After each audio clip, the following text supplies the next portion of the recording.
Alright, this is Captain Marbles, the real one, genis-vell, and this is issue number 7042. It's up to you which one you want it to be.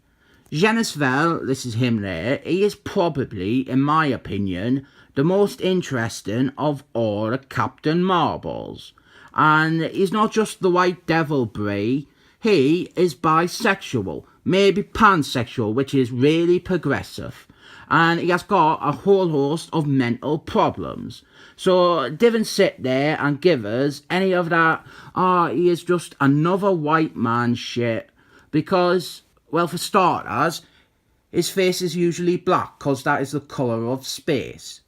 This is one of my favourite issues of this series, and it's a shame that Marvel have buried this character. He has been dead for over 10 years, and they have hidden his books away, never reprinted them. And it's just a shame because this is a great character and a great book. The cover, good cover, always good to see Walter Simonson drawing 4 again. And here we have got 4 twatting genis-vell in the face.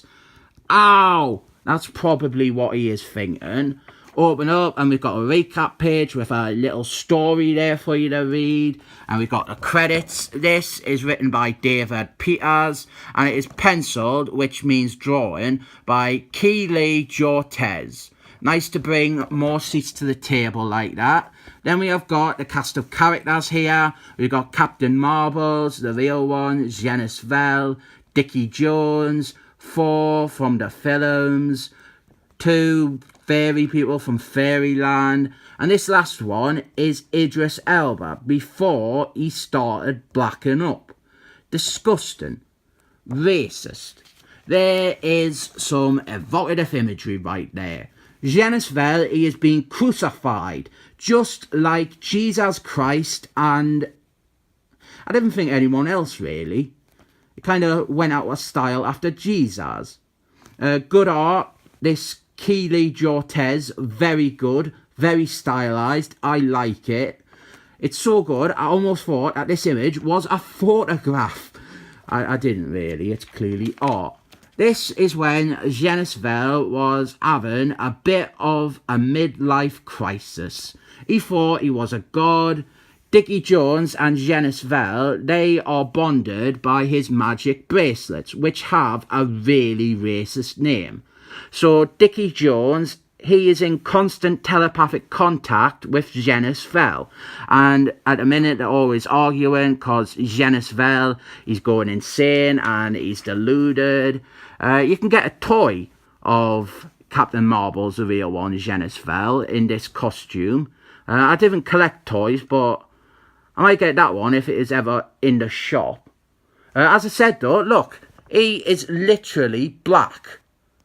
I mean, I'm sure some critics will descend from the ether space of problematic worries and accuse Genis here of wearing blackface. But trust us, mate, this is not the character you want to agitate, cause he's fucking batshit insane. He'll just snap your neck or go back in time and snap your neck.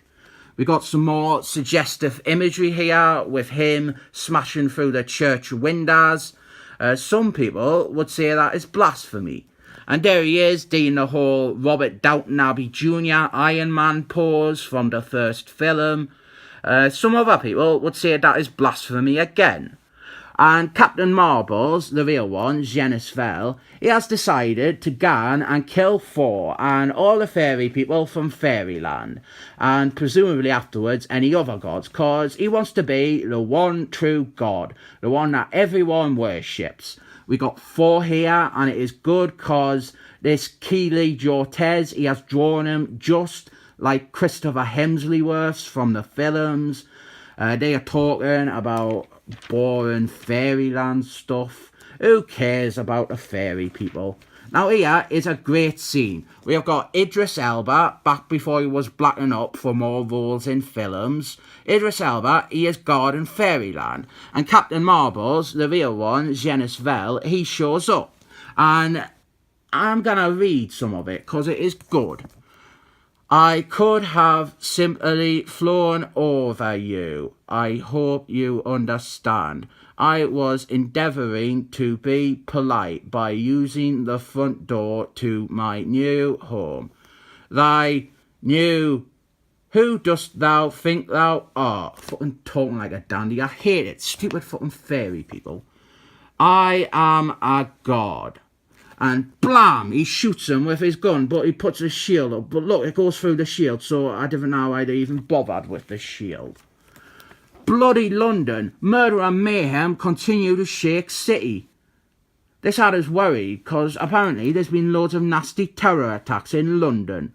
And I don't know why you would advertise them in a comic. Unless this is a breaking scandal and mar-vell are actually in bed with the Taliban. I mean, it's not that much of a surprise, is it?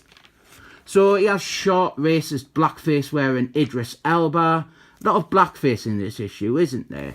And he goes, if it is any consolation, a standard issue Kree weapon would not have stopped you. I gave this one a power boost, that is all. Granted, I have got enough power in my little finger to obliterate you. Boastful.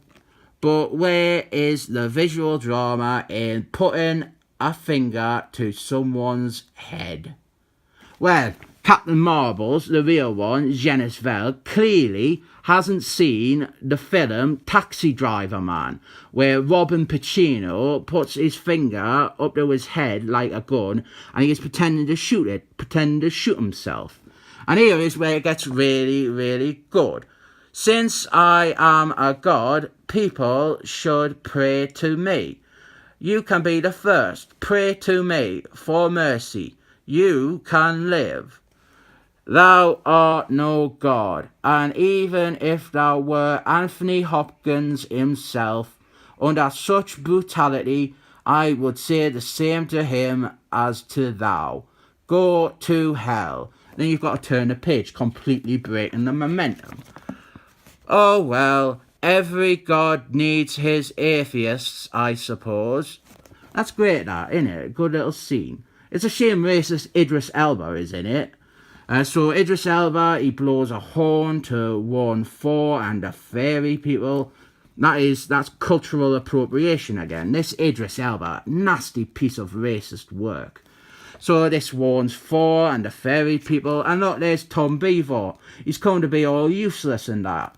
Of course, big fat coward Tom Beaver, he ran away from the fight. Captain Marbles, the real one, genis-vell, he's kicking in all the fairy people, and then Thor shows up, and I was going to read this bit as well, but it's really long, really good, and I recommend you go and buy this issue yourself to read it. Thor and Captain Marbles, the real one, genis-vell, they're having a debate about what makes a god, then we get a fight, a good fight, and I won't spoil it actually, but technically I already have because the next pages aren't the fight. This is a really good comic, really intellectual. If you want to pretend you are smart, read this comic, because it's all about philosophy and gods and religion and Jesus Christ and Nietzsche. I rate this one 7 thumbs up.